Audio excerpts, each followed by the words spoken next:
Olá, eu vou falar um pouco sobre a introdução do nosso trabalho de conclusão de curso e, como o próprio título mostra, nosso objetivo é discutir sobre a importância da língua inglesa para os alunos do segundo ano do ensino fundamental e também discorrer sobre a pertinência do ensino dessa língua desde muito cedo na vida da criança. Então, primeiramente vamos analisar o cenário brasileiro em relação ao tema.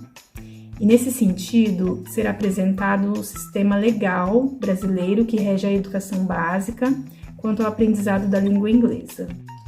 De acordo com as obras e legislações pesquisadas neste artigo, acreditamos que o desenvolvimento infantil é sim beneficiado quando uma segunda língua é ensinada desde o início do ensino fundamental, visto que vivemos em um mundo globalizado, onde os meios de comunicação se disseminaram e diminuíram, ou até mesmo anularam as distâncias entre as pessoas.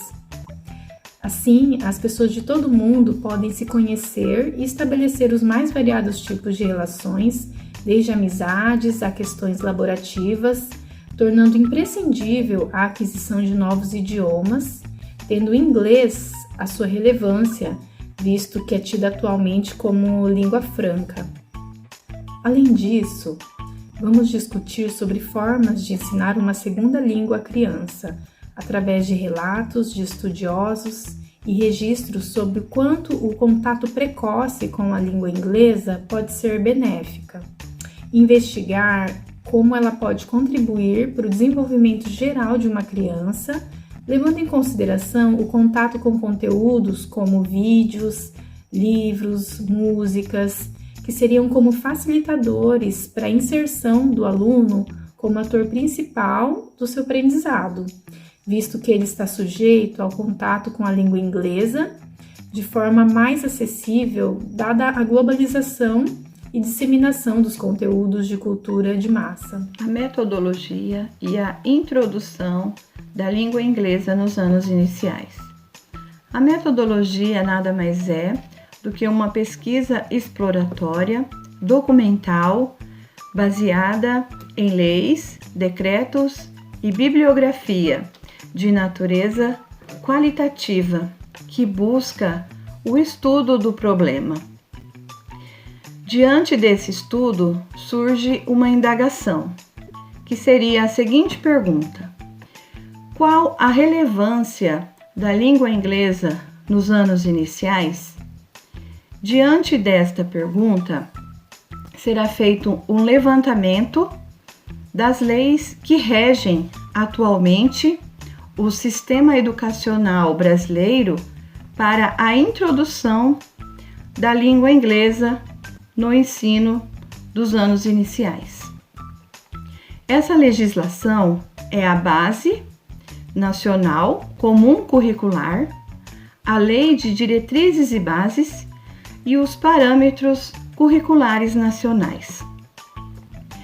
Após essa conclusão, será feita uma pesquisa bibliográfica, mostrando quais as vantagens e as desvantagens da língua inglesa nos anos iniciais.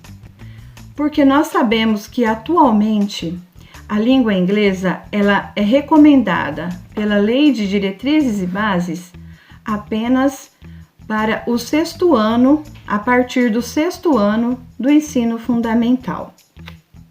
Sendo assim, nós analisaremos as perspectivas, para a introdução da língua inglesa numa fase mais precoce, incentivando assim os benefícios de uma segunda língua mais cedo. E esses benefícios, ele abrange não somente o desenvolvimento pontual, que seja a fala, mas também uma facilidade para o desenvolvimento de outros idiomas, né? E também para melhorar a vida cultural, social do educando, né?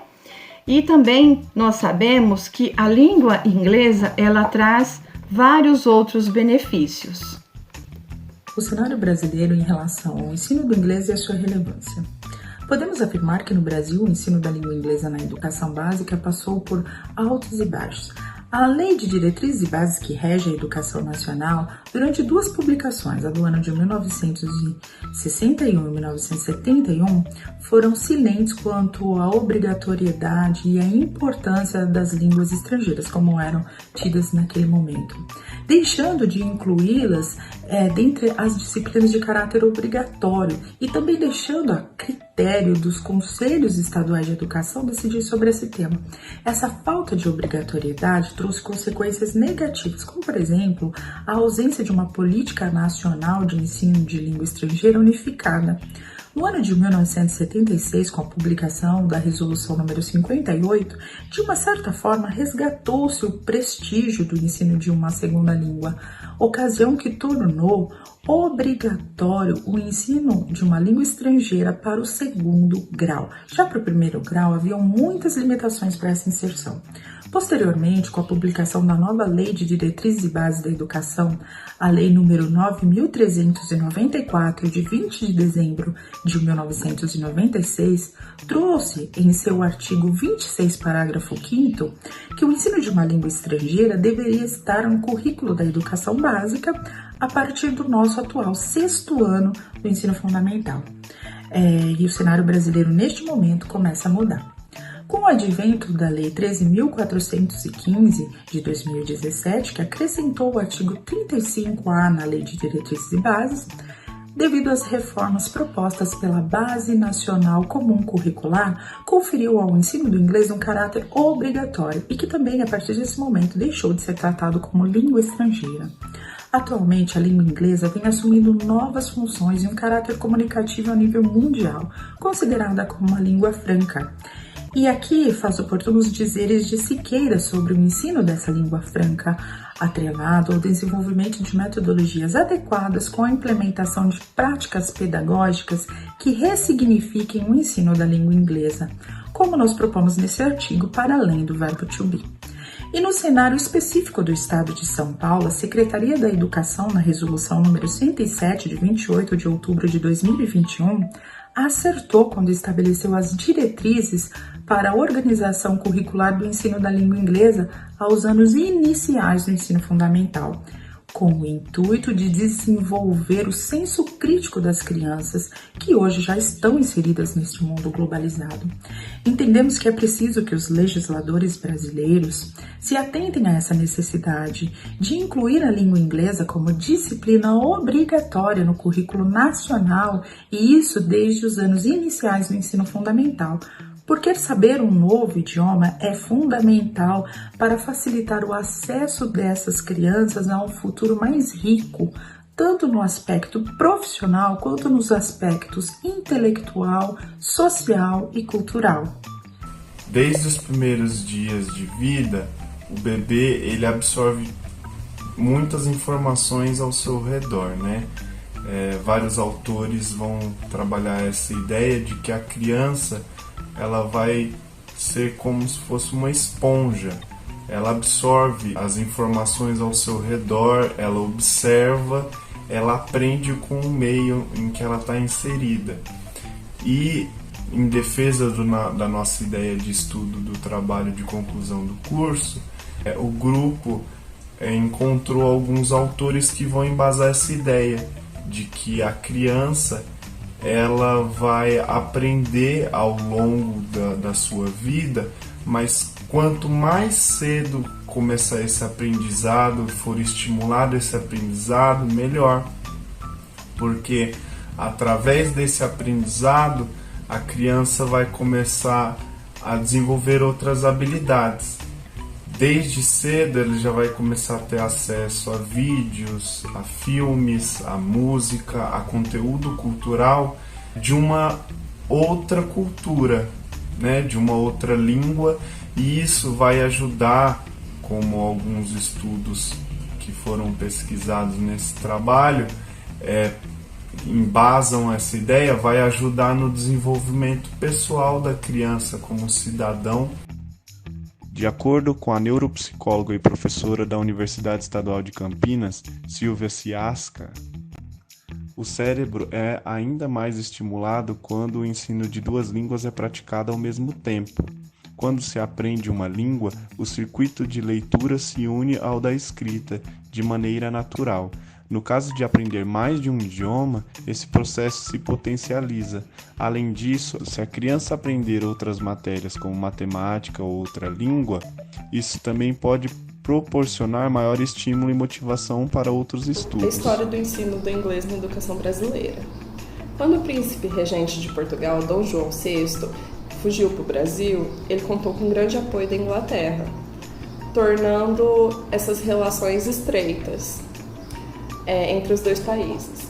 Assim, as empresas inglesas elas começaram a se instalar no Brasil, surgindo a necessidade da população saber falar o inglês para poder receber orientações, treinamentos de superiores. Assim, em 1809, o príncipe regente Dom João VI ele assinou um decreto criando as primeiras cadeiras do ensino do inglês na educação brasileira pública, né? Nessa época, ainda tinha grande dificuldade de faltar uma metodologia adequada. Até então, o ensino do inglês era através da tradução e da análise gramatical. Depois de muitas reformas que alternaram a obrigatoriedade do ensino, em 1931 houve a reforma Francisco Campos, que trouxe o ensino através do método direto, que seria o ensino do inglês através da própria língua. Em 1942, a reforma Capanema ela aumentou a carga horária e trouxe várias inovações para o ensino, mas a maioria ela não chegou a ser executada. Em 1961 e 1971, a Lei de Diretrizes e Bases ela não trouxe muita importância para o ensino do inglês, não tornando obrigatório o ensino da língua e deixando a cargo dos estados decidirem se seria obrigatório ou não. Desse modo, observou-se o aumento das escolas particulares e apenas em 1996 a Lei de Diretrizes e Bases trouxe o ensino da língua como obrigatório a partir somente do 5º ano. No entanto, faltam professores qualificados, faltam materiais adequados, falta uma metodologia adequada para o ensino das crianças. Apesar da sociedade reconhecer a sua importância, as políticas públicas e as brechas na legislação não garantem seu ensino de qualidade. Assim, os mais ricos potencializam suas aprendizagens em cursos particulares e escolas particulares, enquanto os menos favorecidos eles ficam à margem desse conhecimento, perdendo possibilidades de empregos melhores. O ensino da língua inglesa é extremamente necessário, desde os primeiros anos da criança, porque quanto mais nova a criança, maior é a facilidade dela de aprender outra língua. E o ensino do inglês tem se tornado essencial no mundo do trabalho, no mundo globalizado que nós estamos vivendo. Mas o que acontece? Mesmo antes de ser obrigatório o ensino da língua inglesa, já se dava aula de inglês nas escolas. E por que essas crianças não saem sabendo falar a língua inglesa? É focado muito no verbo to be. Toda a formação é focada no verbo to be. Não é um inglês prático que acontece. Então, a maioria da população sai da escola sem saber. E vão procurar o quê? Um cursinho. Muitas vezes também são salas de aula cheias, lotadas, grande parte dos profissionais não tem a formação adequada para poder estar passando. São profissionais que são formados, têm um curso superior, mas não é um curso superior específico naquela área do inglês. Eles não têm um curso específico no inglês. Então pode ser que grande parte desse problema seja por isso. O inglês é muito mais do que memorização, é muito mais do que verbos. O inglês ele se põe à prática. É necessário que saia desse inglês abstrato e que vá em busca do inglês prático, na praticidade, para que as nossas crianças saiam das escolas já sabendo falar o inglês. E para isso é necessário que se invista em estrutura, que se invista nos profissionais, que sejam profissionais qualificados, não que sejam pessoas que estejam lá apenas para poder estar passando o verbo to be para as crianças estarem memorizando. A capacidade das crianças de aprender, quanto mais nova elas são, é muito grande. Então, tem um potencial absurdo para estar se explorando através disso. Então, tem muito mais do que memorizações e verbos para se fazer. Como considerações finais, neste trabalho, buscamos validar a importância do aprendizado da língua inglesa nos anos iniciais de educação, visto que o inglês é uma língua universal, auxiliando o desenvolvimento infantil em vários aspectos, principalmente pelo século XXI ser cada vez mais globalizado. Na medida em que o inglês é fundamental na educação do ensino médio, é preciso realizar políticas para que todas as crianças possam ter acesso ao ensino de inglês, pois, por não ser uma disciplina obrigatória, faz com que apenas uma parcela da sociedade tenha condições financeiras de conciliar aulas de inglês com a educação tradicional, fazendo com que a educação seja cada vez mais elitista e exclusa.